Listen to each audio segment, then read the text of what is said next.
بسم الله الرحمن الرحيم. الرحمن علم القرآن، خلق الإنسان علمه البيان. الشمس والقمر بحسبان، والنجم والشجر يسجدان. والسماء رفعها ووضع الميزان، ألا تطغوا في الميزان. وأقيموا الوزن بالقسط ولا تخسروا الميزان. والأرض وضعها للأنام، فيها فاكهة والنخل ذات الأكمام. والحب ذو العصف والريحان. فبأي آلاء ربكما تكذبان؟ خلق الإنسان من صلصال كالفخار، وخلق الجن من مارج من نار. فبأي آلاء ربكما تكذبان؟ رب المشرقين ورب المغربين. فبأي آلاء ربكما تكذبان؟ مرج البحرين يلتقيان، بينهما برزخ لا يبغيان. فبأي آلاء ربكما تكذبان؟ يخرج منهما اللؤلؤ والمرجان. فبأي آلاء ربكما تكذبان؟ وله الجوار المنشآت في البحر كالأعلام.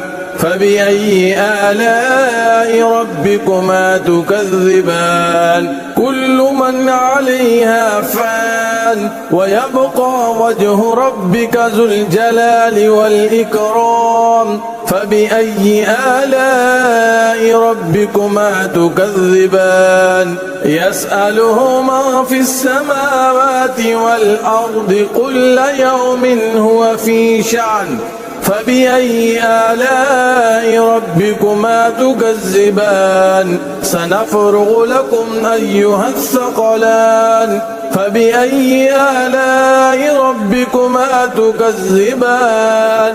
يا معشر الجن والإنس إن استطعتم أن تنفذوا من أقطار السماوات والأرض فانفذوا، لا تنفذون إلا بسلطان. فبأي آلاء ربكما تكذبان؟ يرسل عليكما شواظ من نار ونحاس فلا تنتصران. فبأي آلاء ربكما تكذبان؟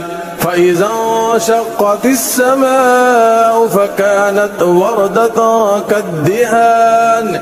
فبأي آلاء ربكما تكذبان؟ فيومئذ لا يسأل عن ذنبه إنس ولا جان.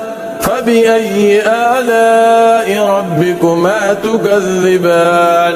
يعرف المجرمون بسيماهم فيؤخذ بالنواسي والأقدام.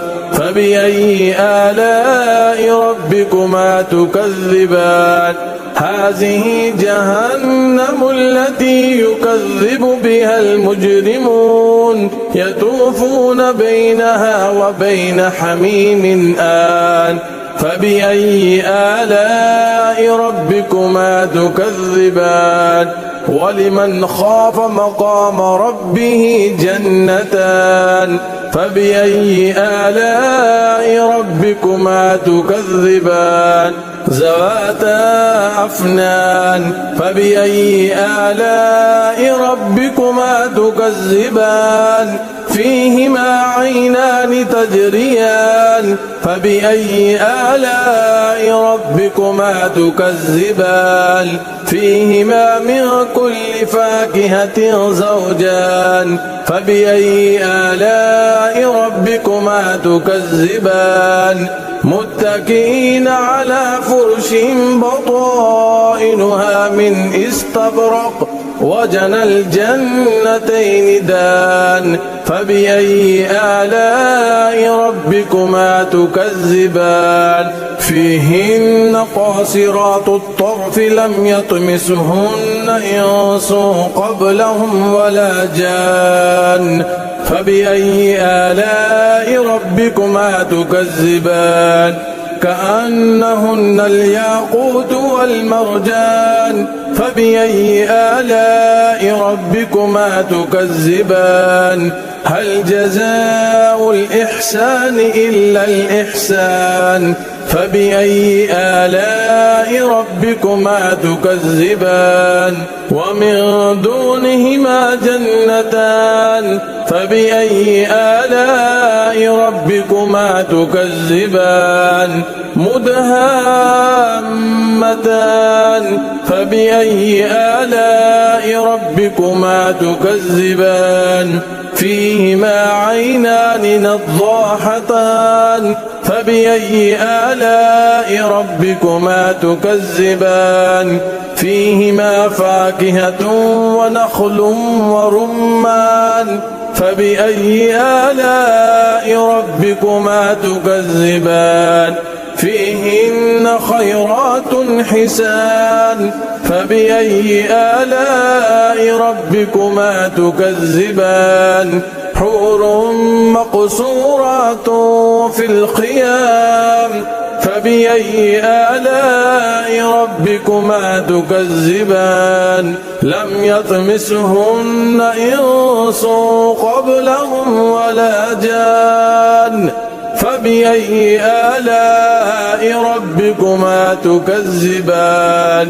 متكئين على رفرف خضر وعبقري حسان فبأي آلاء ربكما تكذبان تبارك اسم ربك ذي الجلال والإكرام.